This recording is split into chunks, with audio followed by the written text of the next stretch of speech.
আরে মুমিন, আমার আল্লাহ সেদিন পৃথিবীর সকল মানুষগুলিকে আমার আল্লাহ সেদিন দুইটা ভাগে ভাগ করবে রে মুমিন। এক ভাগ মানুষকে আমার আল্লাহ ডানপন্থী বলে ঘোষণা করে দিবে, তো তাদেরকে ডান হাতে আমলনামা দিবে। মুমিন রে, ওই কিয়ামতের কঠিন ময়দানে আমার আল্লাহ যাদেরকে ডানপন্থী বলে ঘোষণা করবে, ডান হাতে আমলনামা দিবে, আল্লাহ নিজেই আমার তেলাওয়াতকৃত আয়াতের পূর্বের আয়াতে বলেন, ফি জান্নাত।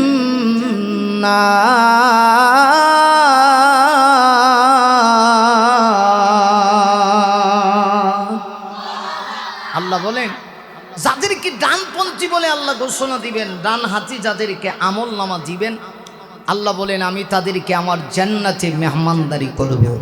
সুবহানাল্লাহ। বাড়িতে গিয়া আমরা দেশে এমন লোক আছে ওয়াজ মাহফিলে এসেরা সুবহানাল্লাহ কোন বাইত গিয়া সুবহানাল্লাহ কোন, মানে বোঝা যায় সুবহানাল্লাহর উপরে ঠাডা পড়ছে। সুবহানাল্লাহ কইতেও রাজি না, মনে করে সুবহানাল্লাহ বললে মনে হয় বক্তার ক্রেডিট বেড়ে যাবে। সুবহানাল্লাহ কি বক্তার ক্রেডিট বাড়ে না যে বলে তার মর্যাদা বাড়ে? হ্যাঁ হ্যাঁ, আল্লাহর পবিত্রতা বর্ণনা করবেন প্রাণটা ভরে, জবানটা খুলে, মুখটা ভরে, দেখবেন এই পবিত্রতা বর্ণনা করার কারণে আল্লাহ আপনার জবানের জড়তা দূর করে দিবে। কথা কোন ঠিক কিনা? আমার আল্লাহ সেদিন যাদেরকে ডান হাতে আমলনামা দিবি ওদেরকে এত সম্মান এত ইজ্জত আমার আল্লাহ সেদিন দিবেন মুমিন। আল্লাহ বলেন আমি আমার তৈরি জান্নাতের ভিতরে তাদেরকে মেহমানদারি করব। এই গেল একদল। আরেক দল মানুষ যাদের কি পিঠের পশ্চাৎ দিক দিয়ে আমলনামা দেওয়া হবে। মুমিনদের শোনা, ওই কিয়ামতের কঠিন ময়দানে যাদের কি পিঠের পশ্চাৎ দিক দিয়ে আমলনামা দেওয়া হবে গো, এদের অবস্থা বড় ভয়াবহ। ওই কিয়ামতের ময়দানে এদের চাইতে লাঞ্ছিত অপমানিত আর কেউ হবে না। আল্লাহ তাদেরকে দিবেন জাহান্নামে। একজন মানুষ ডান হাতে আমলনামা পেয়ে জান্নাতে চলে যাবে, আরেকজন মানুষ যাদেরকে আমার আল্লাহ পিঠের পশ্চাৎ দিক দিয়ে আমলনামা দিবি ওরা জাহান্নামে চলে যাবে। একটা পর্যায়ে দেখা যাবে এই যে দুই দল, একদল জান্নাতি আরেকদল জাহান্নামী। আরে মুমিন, এই জান্নাতে যারা হবে, জান্নাতে গেলে পড়ি নাজ নিয়ামতের কোনো অভাব নাই গো। জান্নাতে শুধু সুখ আর সুখ, শান্তি আর শান্তি। জান্নাতীরা জান্নাতে আর জাহান্নামীরা জাহান্নামে চলে গেল। মাঝখানে একটা গোপন পর্দা থাকবে। আমার আল্লাহ সেই দিন জান্নাতি জাহান্নামীদের মাঝখানে আমার আল্লাহ সেই দিন গোপন পর্দাটা সরায় দিবে। যেই মুহূর্তে মুমিনরে খেয়াল করো, আর আল্লাহ গোপন পর্দা সরায় দিবে গো, জান্নাতীরা জান্নাতের থেকে থেকে জাহান্নামীদেরকে দেখতে পারবে। একটা পর্যায়ে ওই জান্নাতীরা জান্নাতীর থাকা অবস্থায় জাহান্নামীদের সঙ্গে একটা টক শো হবে। সুবহানাল্লাহ। কি শো হইব? Talk show. আপনারা টেলিভিশনে মাঝে মধ্যে দেখেন টক শো হয়। ইসলামপন্থী একদিকে, বেঈমান থাকে আরেক দিকে, কোরআনপন্থী একদিকে, শিরকপন্থীরা থাকে আরেক দিকে। আর আমি একটু জাস্টিফাই করে যাচাই বাছাই করে দেখছি এদেশে যারা টকশোতে বসে বেঈমান, যারা ইসলামের বিরুদ্ধে যারা বসে, এরা এত বেশি টকশো করতে করতে, তর্ক করতে করতে বুদ্ধি এত বেশি বিক্রি করছে, এখন আর এদের মাথায় চুল নাই, সবগুলির মাথা টাক। কথা কর না কেন? দেখেন নাই আপনারা? বেশিরভাগ যেটি টকশোতে বসে এগুলার মাথায় চুল নাই, মিস্টার টাকলা। হ্যাঁ, এরা টকশো করে। আর আমার দেশে ইসলামের বিরুদ্ধে যে যত বেশি বলতে পারে তার তত বেশি প্রমোশন হয়। হ্যাঁ, ইসলামের বিরুদ্ধে বলতে পারলে মানুষ মনে করে অনেক বড় ব্যক্তিত্ব, কিন্তু ইতিহাস প্রমাণ করে যারা কোরআনের বিরুদ্ধে কথা বলে আল্লাহ যুগে যুগে তাদেরকে ধ্বংস করে দেন। আজও যারা কোরআনের বিপক্ষে থাকবে, হক আর বাতিলের মিশন এটা নতুন নয়, হক বাতিলের দ্বন্দ্ব এটা নতুন দ্বন্দ্ব নয়, আজকের দ্বন্দ্ব নয়।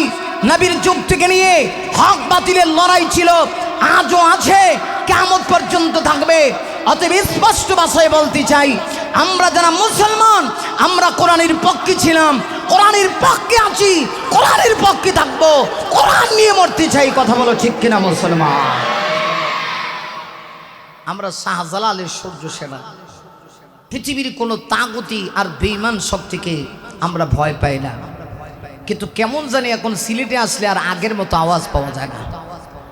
সিলেটের মানুষের ইমান আস্তে আস্তে আপনারা কি বলেন, দুর্বল হইতেছে নাকি বাড়তেছে?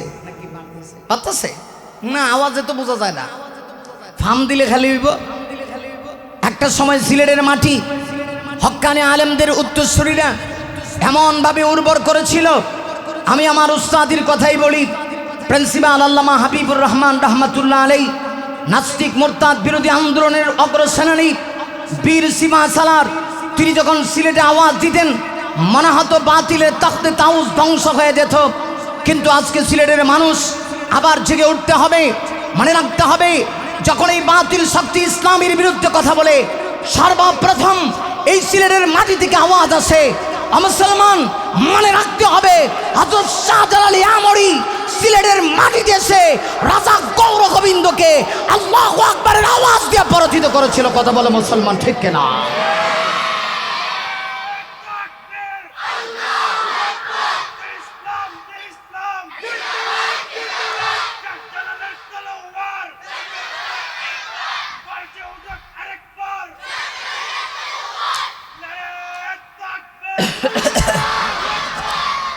সম্মানিত ভাইরা, এখন একটু বোঝা গেছে যে আপনাদের ভিতরে একটু একটু আওয়াজ আছে, ঠিক কিনা?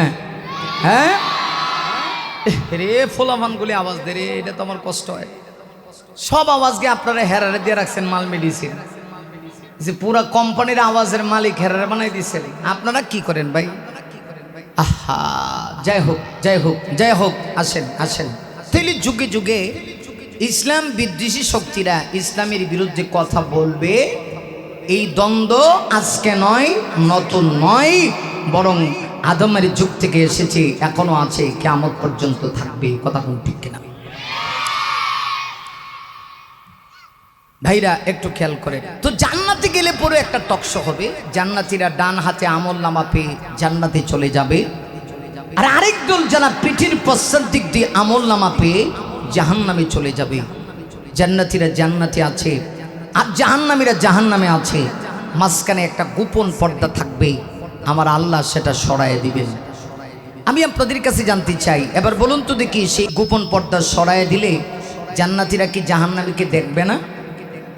ওয়াজ কি বুঝতেছেন না নাকি আল্লাহ জানে? জান্নাতীরা কি জাহান্নামীদেরকে দেখবে না? হ্যাঁ দেখবে। তখন শুধু দেখবে তা না, দেখে দেখে তারা তাদের সঙ্গে একটা টক শো করবে। এই টক শোটা কি হবে? আল্লাহ পাক কোরআন শরীফে কোট করেছেন, যাতে করে কিয়ামত পর্যন্ত পৃথিবীর মানুষ যেন এটা থেকে শিক্ষা নিতে পারে। এই টক শোর আলোচ্য বিষয় হবে, জান্নাতীরা জান্নাতে থেকে জাহান্নামীদেরকে জিজ্ঞেস করবে, ইয়াতাসাআলুনা আনিল মুজরিমিন মা সালাকাকুম ফি সাকার। এই পাপিষ্ঠরা, আজকে ময়দানে মেহেশ্বরী আল্লাহ আমাদেরকে ডান হাতে আমলনামা দিয়ে জান্নাতে দিল। কত সুখ, কত শান্তি। আহ গো, সুখের কোনো শেষ নাই, আর তোমাদের দুঃখের কোনো শেষ নাই। তো আল্লাহ কি তোমাদের এমনি এমনি জাহান্নামে দিছে? জাহান্নামীরা তখন বলবে, না, আল্লাহ আমাদেরকে সাকার নামক জাহান্নামে এমনি দেয় নাই, বরং আমরা 4টি কারণে জাহান্নামে এসেছি। একটু দেখুন এই 4টা কারণ আমার আপনার ভিতরে আছে কিনা, একটু মিলাম, একটু মিলাম। যদি থাকে বর্জন করব, কারণ আমরা কেউ জাহান্নামে যাইতে চাই না। এখন যদি আমি জিজ্ঞেস করি কে কে জান্নাতে যাইবেন, আমার মনে হয় সবাই হাত উঠাইব। সবাই হাত উঠাই কবে, হুজুর আমরা যাবো, মানে জান্নাতে মামুর বাড়ির কলা খাওয়া যাইতো গা। কথা বুঝেন নাই? সবাই হাত উঠাবে। অথচ জাহান্নামের ভিতরে আমরা কোরআনের আয়াতগুলি তাফসীর করলে আপনারা দেখবেন মনে হবে যেন জাহান্নামের ভিতরে 2টা ঠ্যাং দিয়া আমরা জান্নাতের আশা করি। সাপোজ আমি আপনাদেরকে এক্সাম্পল দিই। মনে করেন একজন লোকে সিলেট শহর থেকে ঢাকা যাবে, কদমতলী বাস টার্মিনাল আছে না? তো ঢাকায় গেলে সেখানে নির্দিষ্ট ঢাকার গন্তব্যে যাওয়ার জন্য বাস আছে, আছে তো? কিন্তু কেউ যদি ঢাকার বাসে না উঠে, হ্যাঁ যদি নোয়াখালীর বাসে উঠে, নোয়াখালীর নাম শুনছেন আপনারা? কথা কয় না। নোয়াখালীর ভাষা বুঝেন? হ্যাঁ হে পিচিডি জি, তুই জীবনে নোয়াখালীর ভাষা শুনছস? এবার যদি আপনাকে ঢাকা যেতে হয়, বাস টার্মিনালে গিয়ে যদি আপনি ঢাকার বাসে না উঠে নোয়াখালীর বাসে উঠেন, বাস যাবে ঠিক, আপনিও যাবেন ঠিক, কিন্তু ঢাকা যাবেন না, নোয়াখালী যাবেন। কথা কয় না কেন? আরে মুমিন ঠিক তদ্রুপ ভাবে কোন মানুষ যদি জান্নাতে যেতে হয়, আর যদি সেই জান্নাতের পথে না গিয়ে জাহান্নামের পথ ধরে চলে, জাহান্নামের পথে যাবে ঠিক, কিন্তু জান্নাতে পৌঁছাইতে পারবে না। ঠিক তদ্রুপ ভাবে কিছু মানুষ দুনিয়াতে এমন থাকবে যারা চাবে আমরা জান্নাতে যেতে চাই, কিন্তু জাহান্নামে দুইটা ট্যাং দিয়ে রেখে দিয়েছে। আরে মুমিন খেয়াল করো, জান্নাতীরা জান্নাতের ভিতরে আছে, আর জাহান্নামীরা জাহান্নামের ভিতরে আছে। এমনি অবস্থায় জান্নাতীরা জাহান্নামীদেরকে জিজ্ঞাসা করে, ইয়াতাসাআলুনা আনিল মুজরিমিন মা সালাকাকুম ফি সাকার। আবার জান্নাতীরা জান্নাতের ভিতরে থেকে জাহান্নামীদেরকে জিজ্ঞাসা করে, ও পাপিষ্টের দলেরা, আমরা জানতে চাই গো, আল্লাহ তোমাদের কি সাকার নামক জাহান্নামে কেন দিয়েছে? আমাদেরকে জান্নাতে দিল এত আরাম, এই জান্নাতে শুধু সুখ আর সুখ, দুঃখ বলতে কিছু নাই। আর কত কষ্টের ভিতরে তোমরা আছো, আল্লাহ তোমাদেরকে সাকার নামক জাহান্নামে কেন দিল? আরে মুমিন, যে মগরতে জান্নাতীরা জান্নাতের ভিতরে থেকে জাহান্নামীদের কি কথা জিজ্ঞাসা করবে গো, জাহান্নামীরা জাহান্নামে থেকে বলবে, শোনো, আল্লাহ আমাদেরকে চারটি কারণে জাহান্নামে দিয়েছে। এমনি এমনি জাহান্নামে দেয় নাই না, আমার আল্লাহ চাই না গো কাউকে জাহান্নামে দিতে, কিন্তু কিছু মানুষ নিজে যদি নিজের ঠিকানা জাহান্নামে করে নেই, এতে আমার আল্লাহর কি দোষ? জাহান্নামীরা বলবে, চার কারণে জাহান্নামে এসেছি, দেখুন তো এই চারটে কারণ আমার আপনার ভিতরে আছে কিনা। বেশি ওয়াজ করা লাগবে না, না সারা রাত বয়ান করা লাগবে না, শুধু এতটুকুন আপনার অন্তরের ভিতরে ঢুকায় নিয়ে যান। জাহান্নামীরা কেন জাহান্নামে যাবে? জাহান্নামীরা বলে, চার কারণের প্রথম কারণ হলো, ক্বালু লাম নাকু মিনাল মুসাল্লিন।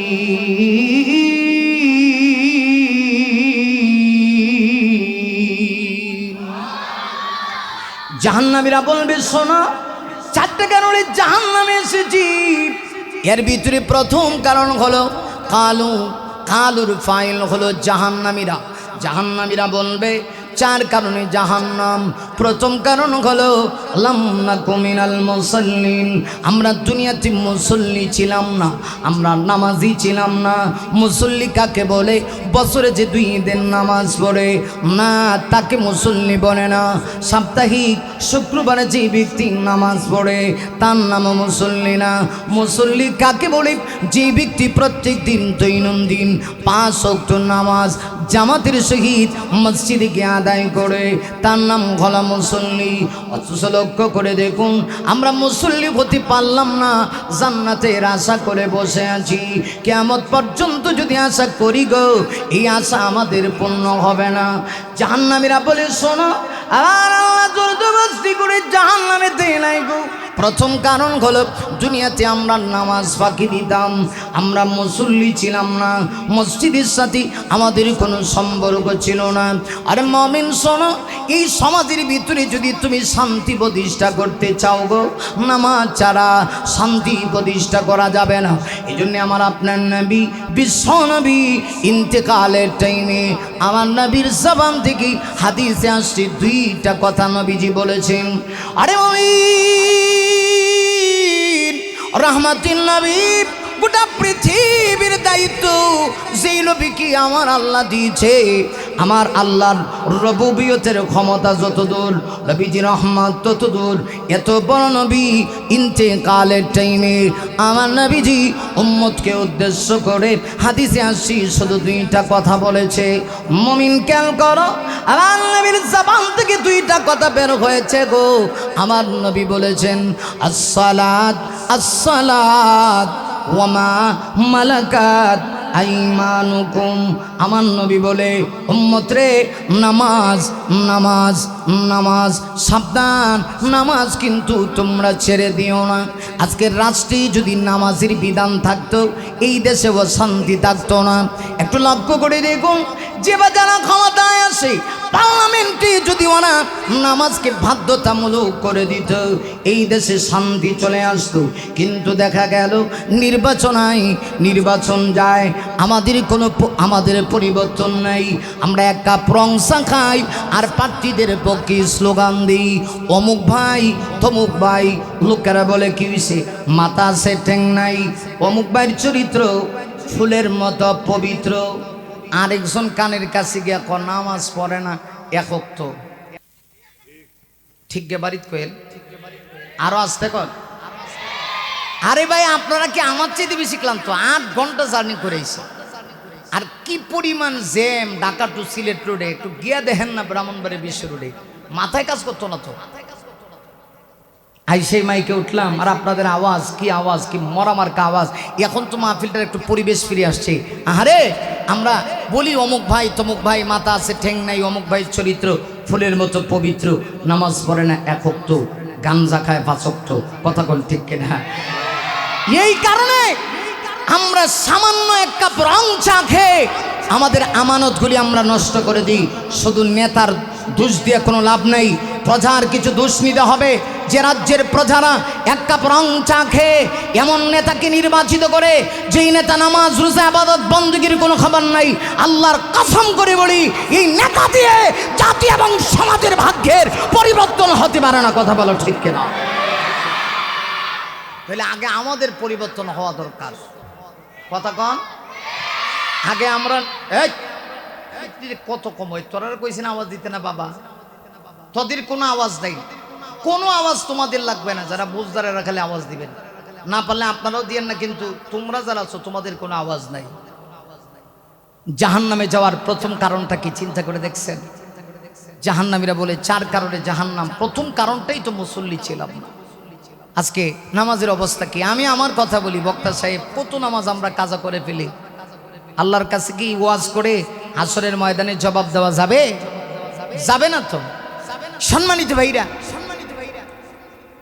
আর সাহাবীদের অবস্থা কেমন ছিল? অর্ধ পৃথিবী তারা শাসন করেছেন, নামাজের টাইমে আবার তারা নামাজে দাঁড়িয়েছেন, জিহাদের ময়দানে আবার তারা নেতৃত্ব দিয়েছেন। কিন্তু আমাদের অবস্থা হলো, রাষ্ট্র ব্যবস্থার পরিবর্তন করতে চাই, কিন্তু সমাজে সাংবিধানিকভাবে রাষ্ট্রীয়ভাবে নামাজ প্রতিষ্ঠার কোনো বিধিবিধান সমাজের ভিতরে নেই। অথবা আমরা বলতে চাই, যেহেতু একটা সুযোগ আসছে, আমি কোনো রাজনীতি বক্তব্য দিব না, রাজনৈতিক কোনো বক্তাও না, তবে এমন কিছু ভালো মানুষগুলিকে আপনারা পাঠান, যে কোনো দলের হোক, যে কোনো মতের হোক, যারা নামাজ পড়ে, যারা নামাজ পড়তে মানুষকে উৎসাহিত করে, সত্যিকার অর্থে যাদের ভিতরে মানবতা আছে, মানুষের প্রেম ভালোবাসা আছে, ওদেরকে আপনারা নির্বাচিত করুন। দেখবেন এই দেশে শান্তি আসবে। কথা কোন ঠিক কিনা? সব দলেই কিছু ভালো মন্দ আছে। আগে যারা আছেন এরাও কিছু ভালো আছে, কিছু খারাপ আছে। এখন যারা আইব এরাও যে আল্লাহর বলি, এরম তো কথা না। কথা কন না ঠিক কিনা? আরে এরা সবার কথা বাদ দেন, আমরা আমাদের কথা বলি। আমরা হুজুররাই তো আজ এক হইতে পারলাম না। কপাল কেমনে পড়ছে চিন্তা করেন। এই 53 বছর পরে আজকে একটা সুযোগ এসেছিল, কিন্তু টুপিওয়ালা দাড়িওয়ালারাও এখন এক হইতে পারছে না। এত গোতাগুতি। ছোট্টবেলা শুনেছিলাম মৌলানা হাবিবুল যুক্তিবাদীর ওয়াজ, তিনি বলতো যে 2 মাস্টার এক জায়গায় ঘুমাই থারে, মাগা 2 হুজুর এক জায়গায় ঘুমাই থারে না। ঠিক গে বাড়িত কহেন, আরো জোরে কন। 2 মাস্টার এক জায়গায় ঘুমাই থারে, কিন্তু 2 হুজুর এক জায়গায় ঘুমাইতে পারে না। আমরা আলেমরাই যদি এক না হই, দেশের মানুষ কেমনে এক হবে? আসুন সকল দলাদলি ভুলে গিয়ে আমরা এক হয়ে যাই। আমরা চাই এই দেশটা সুন্দর হোক, এই দেশটা সুন্দর হোক, এই দেশের মানুষ শান্তিতে থাকুক, আরামে থাকুক, এটা আমরা সবাই চাই। আর মারামারি চাই না, কাটাকাটি চাই না, হানাহানি চাই না। আমরা চাই সম্প্রীতির বাংলাদেশ। এদেশে সবাই, সব ধর্মের লোকেরা থাকবে, শান্তিতে থাকবে, একে অপরের সঙ্গে সুসম্পর্ক রেখে থাকবে। কথা কোন ঠিক কেনা? যাই হোক, তাইলে আসুন, জাহান্নামে যাওয়ার প্রথম কারণ নামাজ পড়া না সারা? সারা তো পড়া বুঝি, নামাজ পড়া না সারা?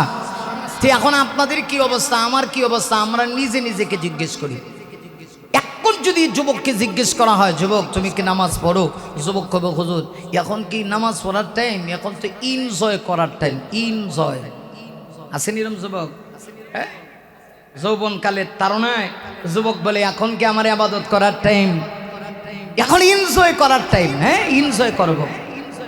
আর কত সুন্দর করে বলে খাও দাও ফুর্তি করো, দুনিয়াটা মস্ত বড়। আমি ওই যুবককে বলি, যুবক তুমি এই কথাটাও বলো আগামীকাল বাঁচবা কিনা, সেই কথাটাও চিন্তা করো। ঠিক কিনা, ঠিক কিনা? বাইরা লক্ষ্য করে দেখুন, জাহান্নামীরা বলবে চার কারণে জাহান্নামে এসেছি। এর ভিতরে প্রথম কারণ হলো দুনিয়াতে আমরা বেনামাজি ছিলাম, মুসল্লি ছিলাম না। মুমিন রে, নামাজ ছাড়া জান্নাতে যাওয়ার আশা করা যায় না। আজকে লক্ষ্য করে দেখুন, আমার দেশের কত যুবক আছি, কাপড়ের অভাব নাই, আলমিরা ভরা কাপড় আছে, কিন্তু নামাজের কথা বললে পাক নাই। হুজুর পাক নাই, কেমনে নামাজ পড়বো? আর সাহাবীরা এমন ছিল গো, সাহাবীরা কোন রকম লজ্জাস্থানটা রাখার মতো কাপড় ছিল, আর অতিরিক্ত কোনো কাপড় নাই। এরপরেও সাহাবীরা নামাজ মিস করতেন না। একটি ঘটনা বলি, চোখের পানি ছেড়ে দিবেন, একটু খেয়াল করুন। আমার নবীজি মক্কাতুল মুকাররমা ছেড়ে মদিনায় যখন চলে গেলেন, নবীজি শুধুমাত্র ইমাম আর খতিব তা না, আমার নবীজি দেখে গেল নবীজি প্রেসিডেন্ট হয়ে গেলেন। তাহলে বোঝা গেল আমার নবী শুধুমাত্র ইমাম ছিলেন তা না, আমার নবী রাষ্ট্র পরিচালনা করছেন। এই জন্য রাষ্ট্র নবী যেহেতু চালাইছে, সৎ মানুষগুলি রাষ্ট্রের ক্ষমতায় আসা দরকার। আর না হয় এদেশের ভিতরে সুদ ঘুষ বন্ধ হবে না। ঠিক কিনা? রমজান মাসেও দেখবেন, সামনে রমজান আইতেছে, এমন চাকরিজীবী আছে সুদ খা, ঘুষ খা, উপর দিয়ে দিস না, রমজান মাস নিচি দিয়ে দেয়। হ্যাঁ বেটা উপর দিয়ে খানা, নিচি দেখা, হালাল তরিকা বাইর করছে।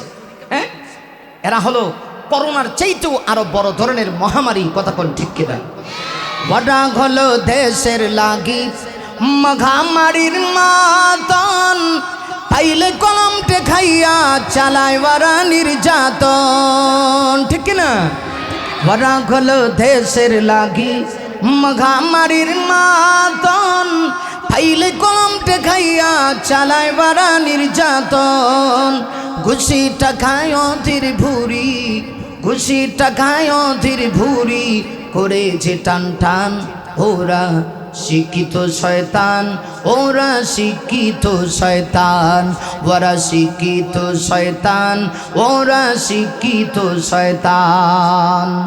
দুর্নীতির ওই আঁকড়ায় বসে, দুর্নীতির ওই আঁকড়ায় বসে জাগির করে জ্ঞান, কলম দিয়ে কামাই টাকা, আবার তোরে সাধুর বান। ওরা শিক্ষিত শয়তান, ওরা শিক্ষিত শয়তান, ওরা শিক্ষিত শয়তান, ওরা শিক্ষিত শয়তান। ঠিক কিনা? পীর পূজায়ন মাঝার পূজা চলছে দেশটা জুড়িয়া, শিরকি আর বন্ডামিতে দেশটা গেছে ভরিয়া। ঠিক কিনা? পীর পূজায়ন মাঝার পূজা চলছে দেশটা জুড়িয়া, শিরকি আর বন্ডামিতে দেশটা গেছে ভরিয়া। খাজার কলকি টান মারিয়া, গাঞ্জার কলকি টান মারিয়া, দেখাই ওরা খাজার শান। ওরা শিক্ষিত শয়তান, ওরা শিক্ষিত শয়তান, ওরা শিক্ষিত শয়তান, ওরা শিক্ষিত শয়তান। দুর্নীতির ওই আঁকড়ায় বসে, দুর্নীতির ওই আঁকড়ায় বসে জাগির করে জ্ঞান, কলম দিয়ে কামাই টাকা, আবার ধরে সাধুর বল। ওরা শিক্ষিত শয়তান, ওরা শিক্ষিত শয়তান। ঠিক কিনা? সম্মানিত ভাইরা খেয়াল করেন,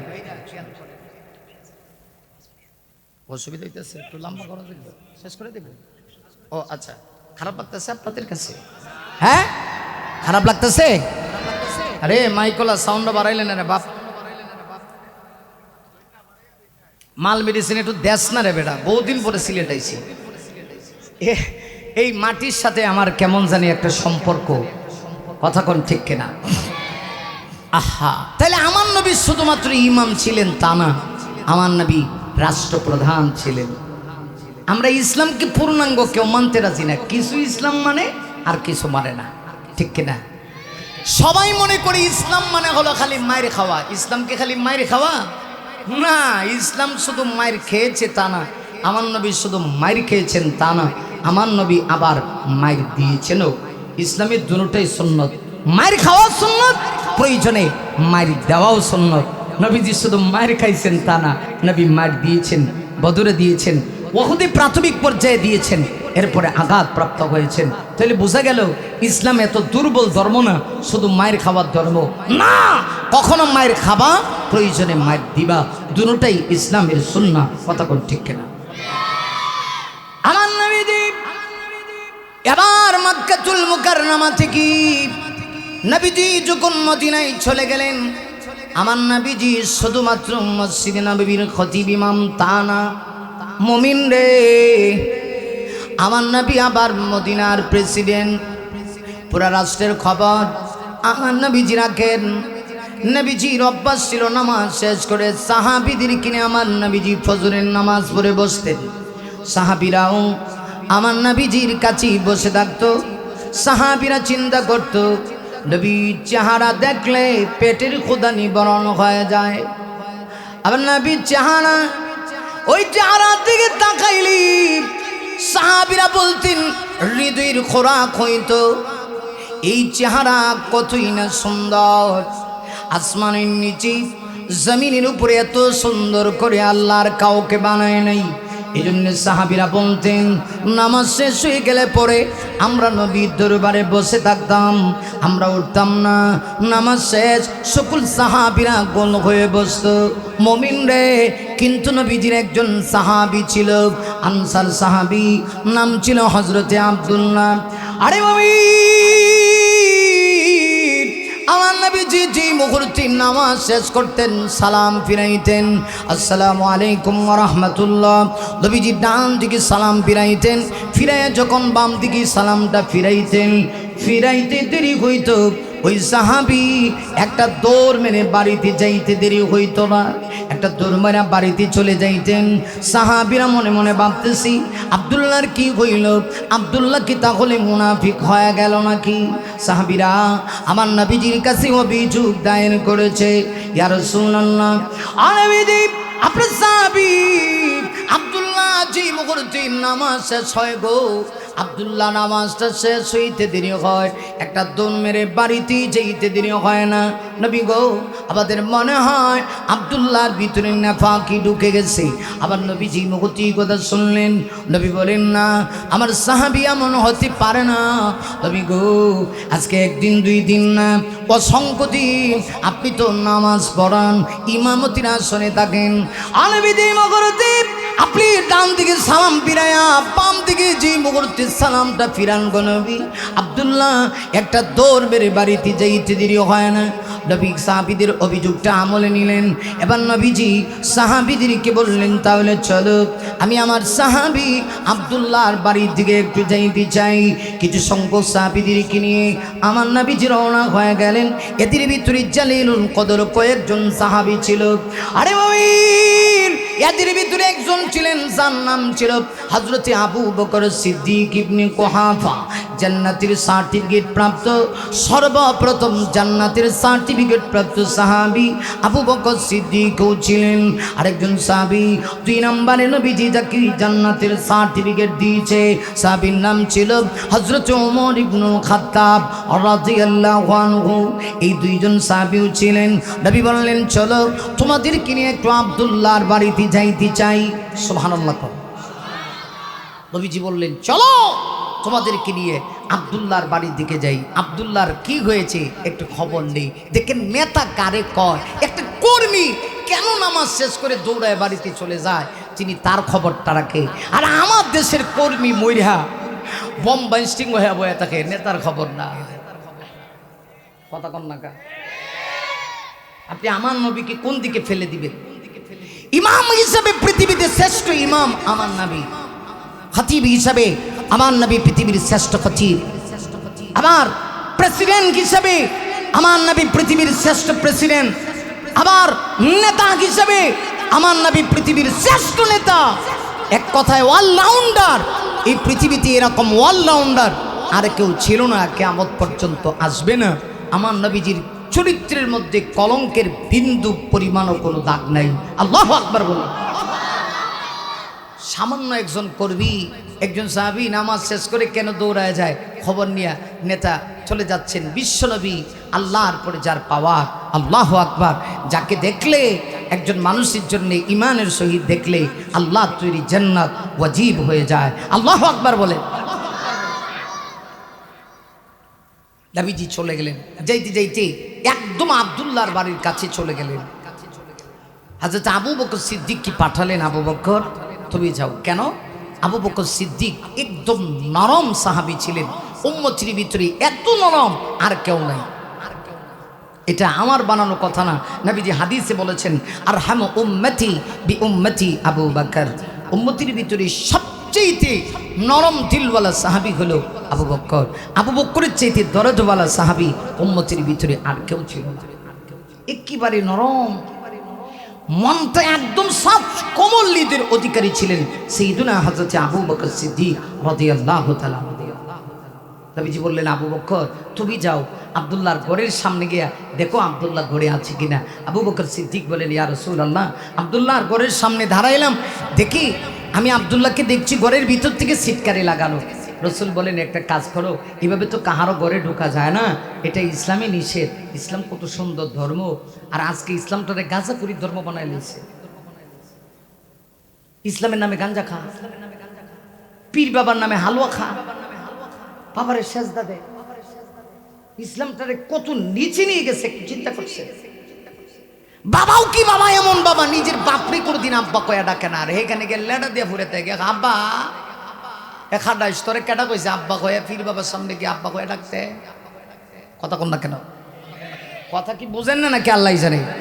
কে কইছে তোমারে? নিজের ঘরে বাবা আছে, আব্বুকে একদিন আব্বু কয়ে ডাকতে পারো না? নিজের ঘরে মা আছে, মাকে মা বলে আম্মু বলে ডাকতে পারো না? নবীজি বলেছেন হুমা জান্নাতুকা ওয়া নারুকা। যার মা বাবা বেঁচে আছে তার জন্য জান্নাতের দুইটা দরজা খোলা। সুবহানাল্লাহ বাইত গিয়া কইবেন না? কি অবস্থা, সুবহানাল্লাহ কইতেও রাজি না। নবীজি বলেছেন যার মা বাবা বেঁচে আছে তার জন্য জান্নাতের দুইটা দরজা খোলা। আর সেই মা বাপরে কোনোদিন আব্বু আম্মু হয়ে ডাকে না। ল্যাংটা বাবার সামনে এখন একটা বেরিয়েছে, ফেসবুকে লিখে চার্জ দিয়েন, লিখে চার্জ দিবেন গেদুসা। হে, সিলেটের হবিগঞ্জ জেলার মাধবপুরের অনেকে হয়তো বা দেখে থাকবেন ফেসবুকে। গেদুসা একদম ল্যাংটা, গায়ে কোনো কাপড় নাই, একেবারে কাপড় বলতে কাপড়ের কোনো চিহ্ন নাই, একদম ল্যাংটা। নারী পুরুষ তার কাছে যাচ্ছে, আর বাবার কাছে গেলে নাকি এমন বাবা, ওনার কাছে নারী পুরুষ কোনো পার্থক্য নাই, পর্দার দরকার নাই। আরে বাবা রে বাবা, কেমন বাবা, চিন্তা করে দেখে। এই বাবা যে পাইছে এর জাহান্নাম পর্যন্ত না পৌঁছানো পর্যন্ত বাবা তোমার পিছন ছাড়বে না। কথা কন না জোরে কান। এই বাবা তোমাকে জাহান্নামে না পৌঁছানো পর্যন্ত তোমাকে পিছে ছাড়বে না। শাহজালাল ইয়ামুনি এসে আমাদেরকে কথা বলে নাই, এই তো পাশেই গর্ব করে। হ্যাঁ মেয়ে শোনেন, সারা বাংলাদেশে বুক ফিলিয়ে ওয়াজ করি, যখনই দেখি ওয়াজটা ফুটে না, সিলেটের 2-4টা ভাষা কইলে পুরা ওয়াজ গরম হয়ে যায়। মাঝে মধ্যে মনে হয় তো অনেক বড় বড় মাহফিলে যাই, দেখি 1-1.5 ঘন্টা ওয়াজ করতেছি, সব দিন কি ওয়াজ জুইত হয়? যখন জুইত হয় না তখন সিলেটের 2-1টা ভাষা লাগাই দিই, পুরো মাহফিল সাকসেস, সবাই খুশি। আমার ভাইরা, এত দাম, এত ইজ্জত, এত মর্যাদা কার কারণে? আপনি ঢাকা দিয়ে যান, বাড়ি কোথায়? সিলেট। সিলেট বললেই ওরা বোঝে এরা হলো শাহজালালের দেশের লোক। আহারে, শাহজালালের কারণে সিলেটের মাটির দাম বেড়ে গেল, আপনারা হয়ে গেলেন আধ্যাত্মিক রাজধানীর মানুষ। এই শাহজালালের কারণে কত ইজ্জত, কত সম্মান। কিন্তু শাহজালাল তুই কথা বলে নাই, তোমরা আমার পায়ে এসে সেজদা দাও, আমার সামনে মাথা নত করো, আমাকে, আমার কাছে ছেলে সন্তান আর মেয়ে সন্তান চাও, ওইগুলা বাবা কয় নাই। কথা কোন ঠিক কিনা? কিন্তু কিছু লোক এটা বুঝতে রাজি না। এর ভরে গিয়া শাহজালালের দরকার গিয়া হয়, একটা ছেলে দে রে বাবা, একটা ছেলে দে রে বাবা, একটা ছেলে দে। কামাই খাওয়ার আশা নাই রে বাবা আব্বু ডাকবো কি কামাই খাওয়ার আশা নাই রে বাবা আব্বু ডাকবো কে ঠুং ঠুং ঠুং বেলা মাঝে বাড়ি দেয় কামাই খাওয়ার আশা নাই আব্বা ডাকার আশা এই জন্য কি শাহজালালের কাছে সন্তান চায় শাহজালালের কাছে চাওয়া যাবে না কোনো বাবার কাছে কিচ্ছু নাই চাইবেন কার কাছে আবার নবীজি সাহাবীদের ভিতরে সবচেয়ে নরম সাহাবী হযরত আবু বকর সিদ্দিক স্মরণ আছে না নবীজি বললেন আবু বকর দেখো আব্দুল্লাহর অবস্থা কি একটু দরজায় করা নাড়ো না নবী সাহাবী হযরত আবু বকর সিদ্দিক বলে ইয়া রাসূলুল্লাহ তিনবার দরজায় করা নাড়লাম সালাম দিচ্ছি ভিতর থেকে কোনো জবাব আসছে না নবীজি বললেন ঠিক আছে তাহলে তুমি চলে আসো ওমরকে পাঠাও কারণ ওমরের আওয়াজ তোমার চাইতে অনেক উঁচু ওমরের আওয়াজ উঁচু গলা মোটা ওমর আওয়াজ দিলেই বাতিলের গায়ে কম্পন সৃষ্টি হয় আজও পর্যন্ত ওমরের নাম শুনলে বেঈমানেরা আজও পর্যন্ত তরতর করে কেঁপে ওঠে ঠিক কিনা যার নাম মনে গলে ভরে যাইব খুলাফায়ে রাশিদার মোরে ফারুক যার নাম মনে গলে ভরে যাইব খুলাফায়ে রাশিদার মোরে ফারুক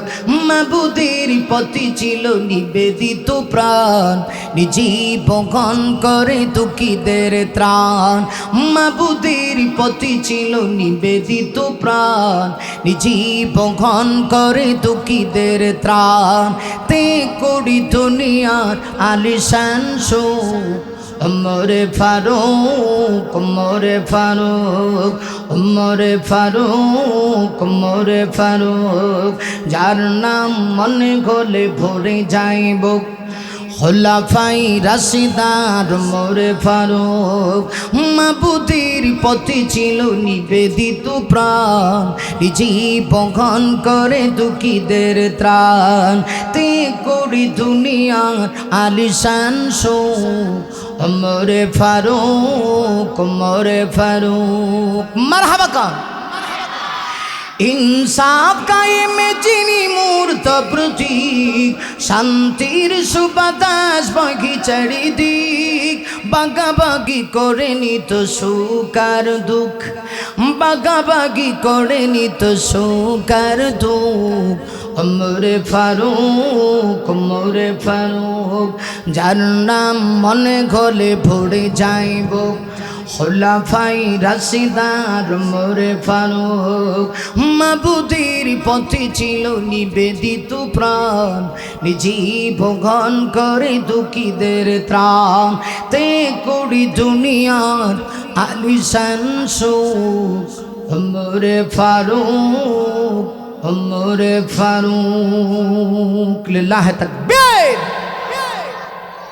ওমরের আওয়াজ উঁচু গলা মোটা নবীজি বললেন ওমর তুমি যাও একটু দেখো তো সালাম দিয়া আবার আব্দুল্লাহ কেন জবাব দিচ্ছে না হযরত ওমর ইবনুল খাত্তাব বলেন আমি গিয়ে দাঁড়ালাম দরজার সামনে দাঁড়িয়ে আমি তিনবার সালাম দিলাম কিন্তু আব্দুল্লাহ কোনো জবাব দেয় না কি হইল আব্দুল্লাহর হলোটা কি আব্দুল্লাহ কি ইচ্ছে করে এমন করছে নাকি কি হলো কেন আব্দুল্লাহ জবাব দিচ্ছে না নবীজি বললেন দেখো এত জোরদবস্তি করা তো ঠিক না চলো আমরা চলে যাই নবীজি আবার রওনা হয়ে গেলেন নবীজির মনটায় ভীষণ আঘাত হারে আব্দুল্লাহর বাড়িতে আসলাম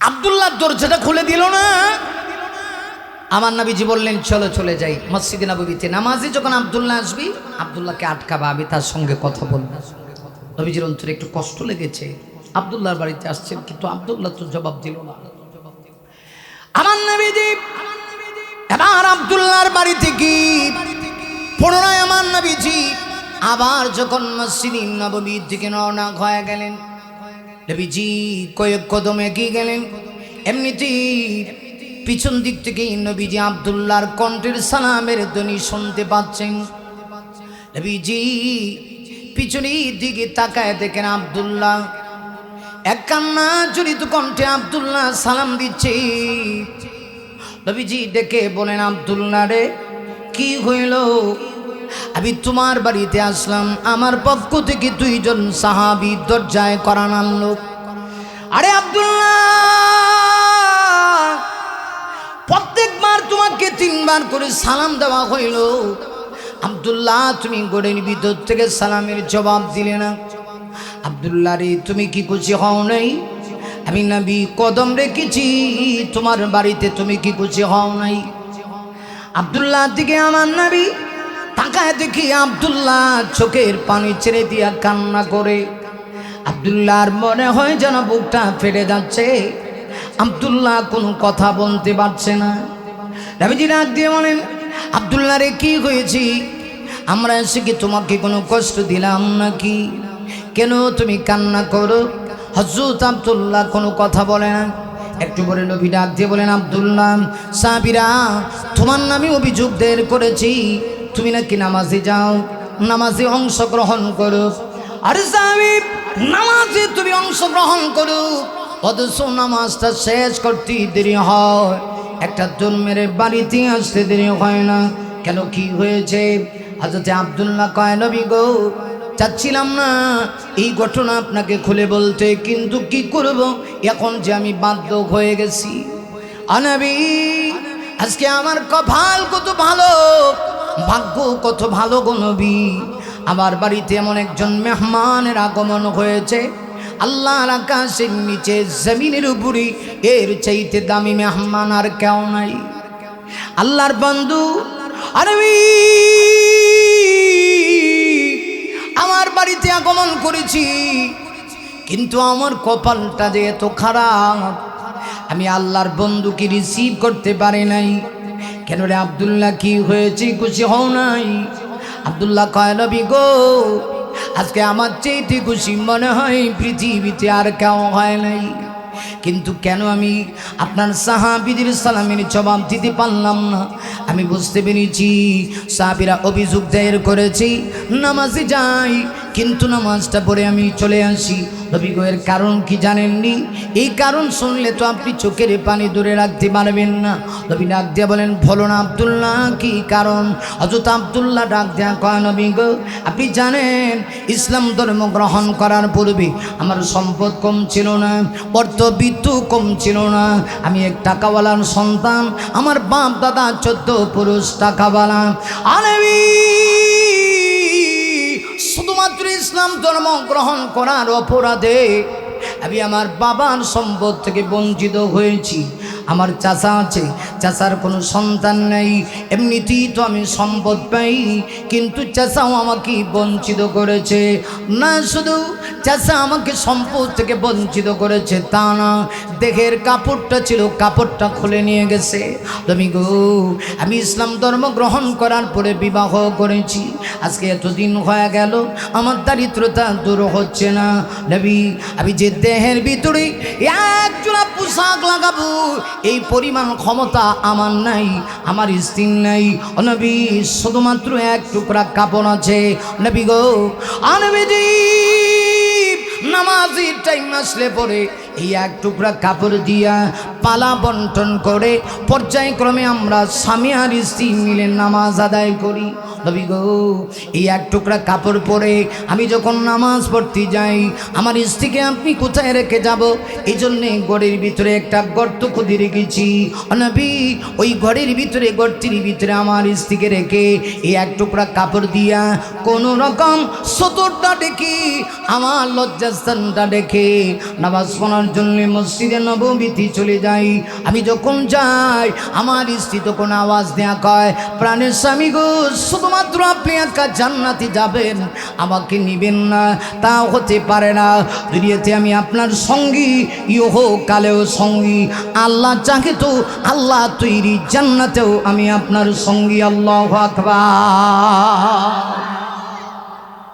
ইয়া রাসূলুল্লাহ আমাকে আমার স্ত্রী ডেকে বলে, একা একা দুনিয়াতে আপনার সাথে ছিলাম, দুনিয়াতে আপনার সঙ্গে আমি, আর পরকালে কি আপনি আমাকে জান্নাতে সঙ্গী করবেন না? নবী গো কি করব?